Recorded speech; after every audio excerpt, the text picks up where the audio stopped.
Hello and welcome to Layman Bible Lounge.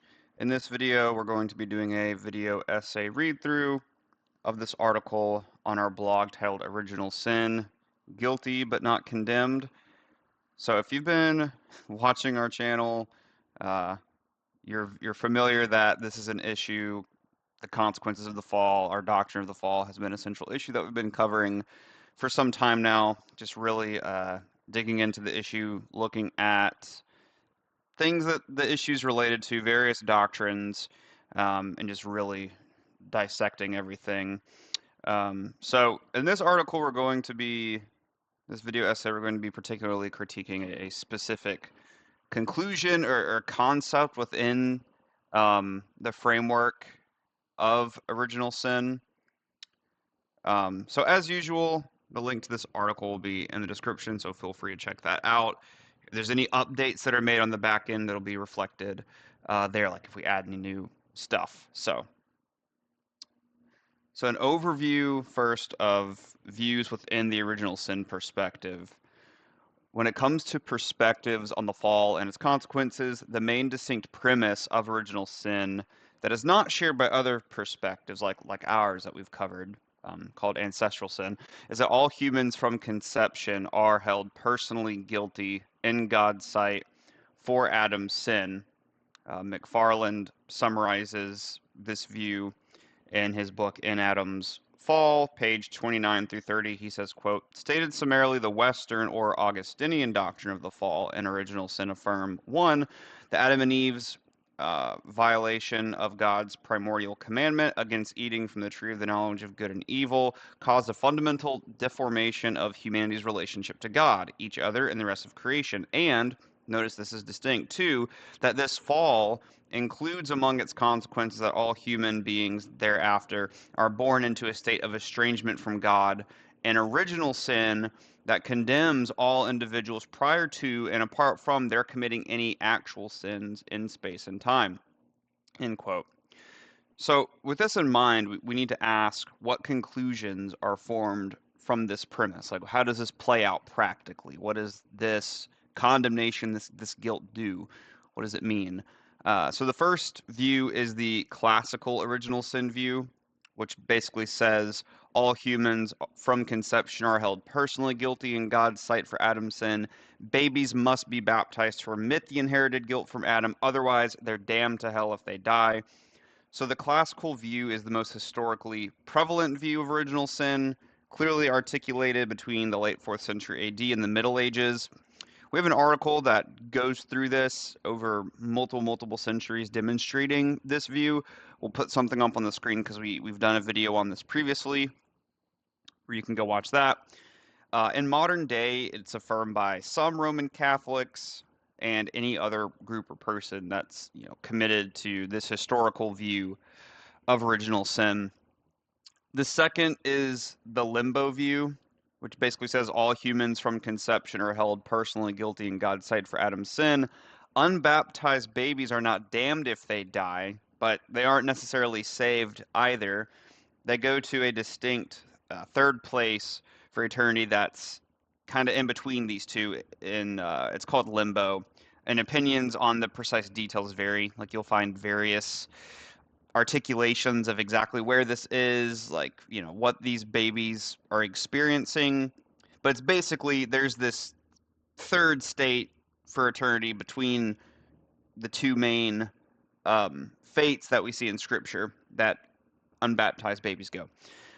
So the limbo view is largely seen as a development in thought from this classical view up here, view one, that gained prominence in the late medieval period.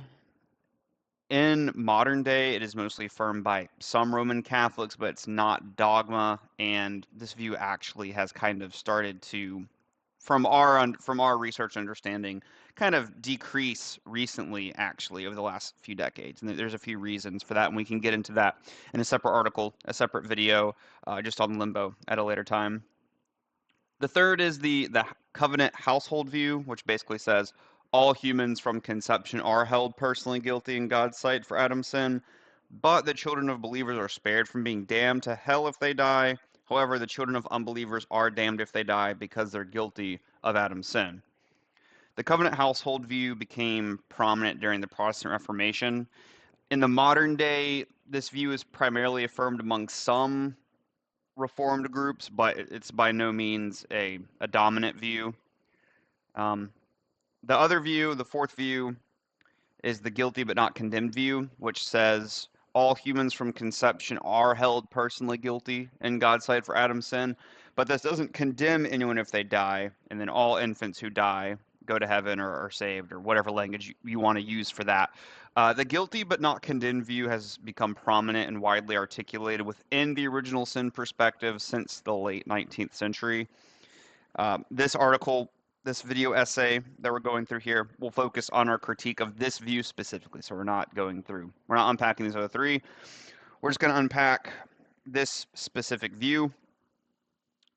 So critiquing the guilty but not condemned view. First point that we're going to go over is inconsistency and tension. So historically speaking, original sin has said infants are guilty, so they are condemned if they die. Ancestral sin, which is our perspective, says infants aren't guilty, so they aren't condemned if they die. This view of guilty but not condemned attempts to combine essentially the premise of original sin with the conclusion of our view of ancestral sin. And one problem with this view of guilty but not condemned is that it establishes clear inconsistencies with God's justice and like his own actions and his own thoughts. So we'll frame the issue with a few propositions. So proposition one, or P1 is how like we're denoting things. From God's judicial perspective, if a human dies while possessing guilt, they will not be saved, they will be condemned. Premise 2, it pleases God to impute Adam's guilt with the wrath and spiritual deadness that come along with it to all humans from conception. And this is obviously granting the premise of original sin with this proposition. And then in light of proposition 1, God knows full well that due to his justice, those who die while possessing this guilt will not be saved, they will be condemned. Proposition 3, it also pleases God to not condemn infants. If an infant dies, God remits this guilt from them to prevent them from being condemned and instead saves them. The problem with the above propositions is that an affirmation of 1 and 2 is inconsistent with 3. If it pleases God to impute sin to infants, knowing that in light of his justice, dying with sin imputed to you is grounds for condemnation, it follows that God is pleased for deceased infants to be condemned. Proposition 3 does not logically follow from this. If God sees newly conceived babies as under his wrath and spiritually dead due to possessing Adam's guilt, and it pleases him to impute this guilt, why wouldn't he follow through with what this logically entails upon their death? Why would the cessation of their embodied existence suddenly trigger a change in God's attitude toward them to where they're no longer under his wrath and spiritually condemned?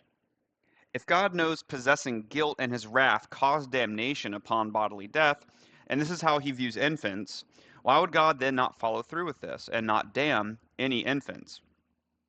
Would it not make more sense if infant salvation is insisted upon to just say that spiritual condemnation, wrath, and guilt are not how God sees infants in the first place? If possessing guilt makes you spiritually condemned and under wrath, and dying in such a state would damn someone, then it logically follows that God would not impute this to infants in the first place, if he desires to not damn infants. So the next point we want to go over is potentially redefining guilt. Our concern we have from the guilty, one concern we have from the guilty but not condemned view is a potential redefining of what it means to possess Adamic guilt to conclude with more ease that deceased infants aren't damned. This is not to say that all who hold this view redefine, but it's a concern that we need to address here. This would be one way of getting around some of the tension we mentioned above. Reformation confessions and documents that affirm original sin, such as the Augsburg Confession, the Belgic Confession, the Formula of Concord, the Synod of Dort, and the Westminster Confession collectively, to name a few, define the punishment and penalty of possessing original sin as including eternal damnation. So if you want to see a multitude of sources on this, we have a video, and we've actually made a lot of updates to the article underlying this, but we'll put something up on the screen to watch a video that we have on how Reformed traditions have historically understood original sin. So if this is what's meant by being guilty of Adam's sin, this concept of possessing, like one of the punishments and penalties is eternal damnation for possessing original sin. So if this is what's meant by being guilty of Adam's sin, we believe the inconsistency and tension remain. However, there's a couple ways this could be redefined. So the first would be possessing Adamic guilt could be redefined to mean that we are all mortal and physically die. In this case, the guilt does not inherently reflect or inform the spiritual condition of infants because it's framed as having physical impacts. With this definition of Adamic guilt, eternal damnation would not be an inherent entailment as part of that penalty. The second would be another potential redefinition is to say that possessing Adamic guilt just broadly means we are under various consequences of the fall, like being removed from the garden, being mortal, living in a fallen world, and inevitably sinning ourselves to the exclusion of a penalty of eternal damnation. With this definition, one could be guilty but not condemned. These are the two main redefinitions we know of, but there may be others that are similar. The problems with these definitions of guilt are the first one, this is not how the doctrine of original sin has historically or confessionally understood the meaning of possessing Adamic guilt. The second is that these new definitions essentially collapse the guilty but not condemned view into the ancestral sin perspective on the fall, but with just sloppy and imprecise language. So, how is that the case? Well, it's because the key denial of ancestral sin is the possession of Adamic guilt, as historically and confessionally understood. And because these redefinitions of guilt remove the historical and confessional understanding of what it means to possess Adamic guilt, they also deny the possession of Adamic guilt, again, as historically and confessionally understood. And then as a result, there's no meaningful difference really between the view of guilty but not condemned, uh, plus redefinition and ancestral sin, given they both affirm the same uncontested and uncontroversial points about the fall. So in this case, we're no longer truly dealing with a view of original sin if these definitions are in play, if they're in use. The next point we want to go over is detached from history. So moving forward, let's grant and assume that the guilty but not condemned um, view is not redefining what it means to possess Adamic guilt. Even so, we must point out to those who care about historical continuity that this view is still at odds with the historical articulations of original sin. So again, we've written and done videos extensively about the doctrine of original sin and historical affirmations of infant damnation. We'll put some stuff up on the screen if you want to watch some of those videos. In the 5th century, affirmers of original sin, such as Augustine of Hippo, condemned the idea that deceased infants could be saved apart from baptism, which they believed was the only way to remit Adam's guilt. Otherwise, the deceased infants were certainly damned. Augustine said any ideas to the contrary are deceitful and condemn the universal church. So the guilty but not condemned view of original sin is actually condemned by the very earliest figures who most strongly and forcefully promoted this doctrine. So let's look at a potential solution. The clearest solution to the issues we addressed above seems to be a passive inherited guilt through traducianism rather than an active imputation from God. So to clarify what these views assert. So traducianism of the soul asserts that the human soul is transmitted through procreation and natural generation along with the body. Both the material and immaterial aspects of humans are derived from either one or both of the parents. And obviously, if someone holds to physicalism, that there's no like immaterial aspects, I mean, the same would hold true. Just the substance of like what the soul is would be different, right? Creationism of the soul asserts that God creates a soul for each body when conceived or generated.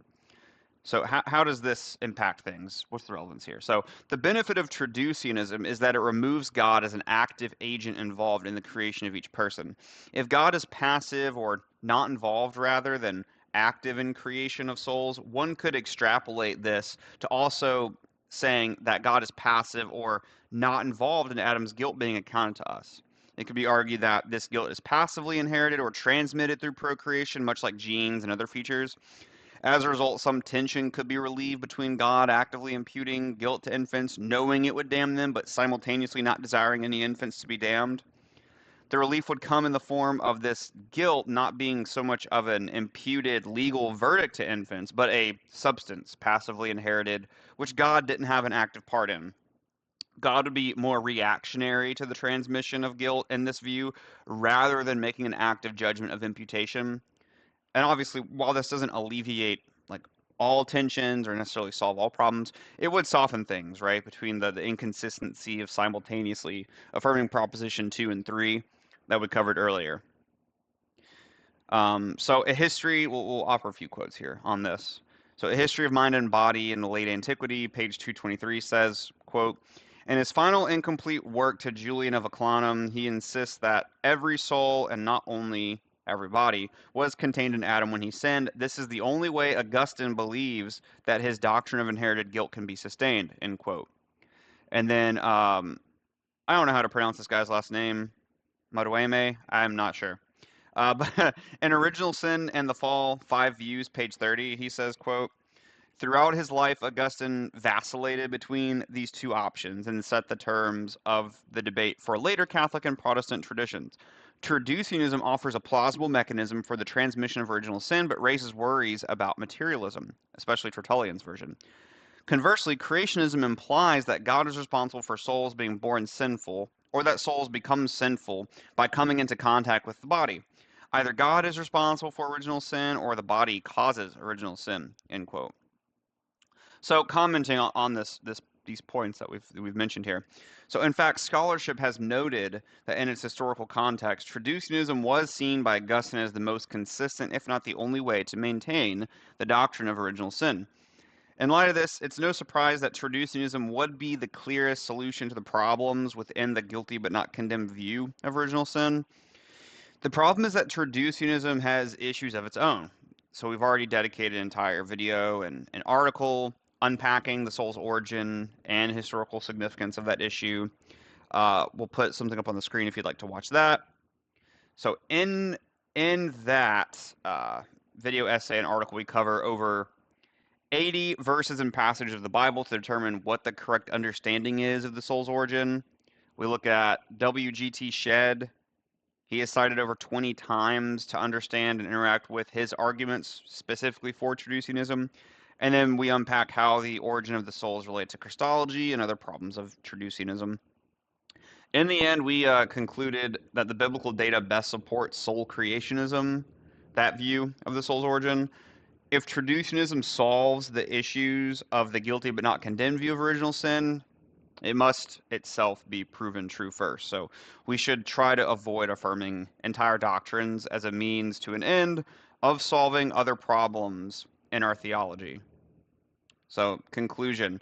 So in this video essay, in this article that we're looking at, we have offered some pushback and criticism to the guilty but not condemned view of original sin, which tries to maintain that all humans from conception are held personally guilty in God's sight for Adam's sin.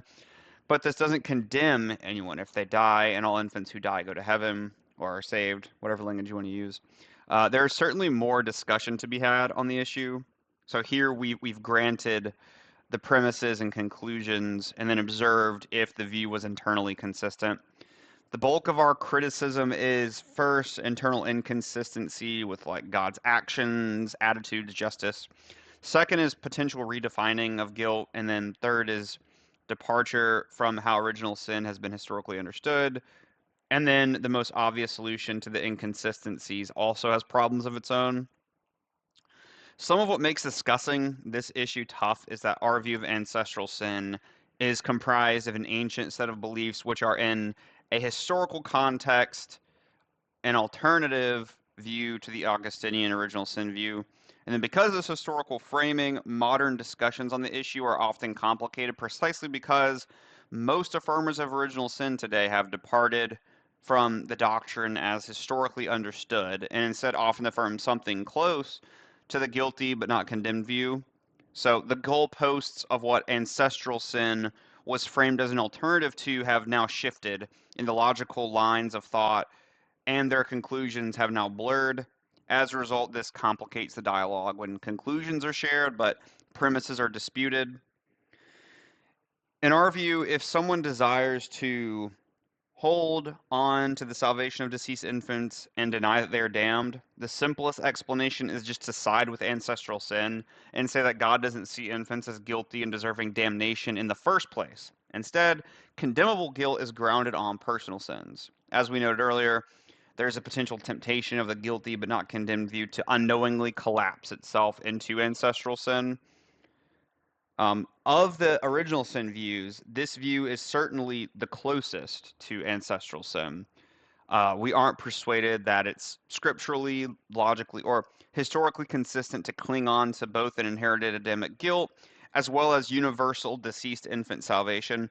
One of the two must either go entirely or be modified to where the guilt is no longer guilt in the original sin sense, or infant salvation is limited to the baptized, children of believers, or some other criteria. So, thanks for listening. That concludes this video essay. Um, I hope this was insightful, that if you're watching, you got something out of this.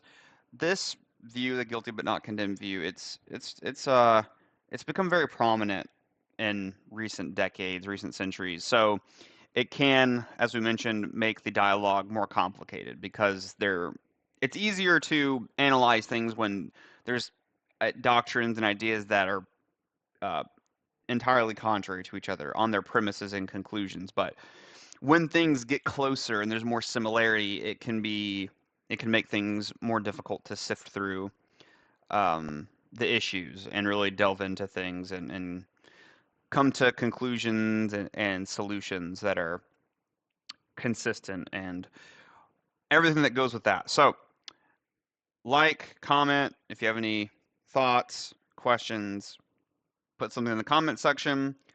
Hope you guys got something on this video. God bless.